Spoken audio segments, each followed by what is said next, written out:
বিশ্বের বিভিন্ন দেশের সঙ্গে বাংলাদেশের ব্যবসা বাণিজ্য ক্রমেই সম্প্রসারিত হচ্ছে।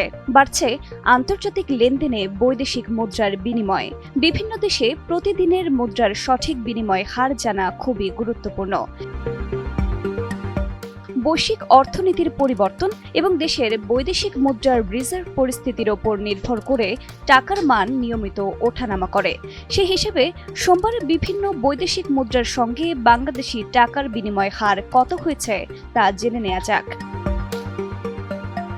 বাংলাদেশ ব্যাংক সূত্রে জানা যায়, সোমবার $1 122 টাকা 75 পয়সা, €1 143 টাকা 87 পয়সা, ব্রিটিশ পাউন্ড 165 টাকা 30 পয়সা, অস্ট্রেলিয়ান ডলার 86 টাকা 71 পয়সা, জাপানি ইয়েন 77 পয়সা, কানাডিয়ান ডলার 88 টাকা 70 পয়সা, সুইডিশ ক্রোনা 13 টাকা 25 পয়সা, সিঙ্গাপুর ডলার 96 টাকা 40 পয়সা, চীনা ইউয়ান রেনমিনবি 17 টাকা 98 পয়সা, ভারতীয় রুপি 1 টাকা 32 পয়সা,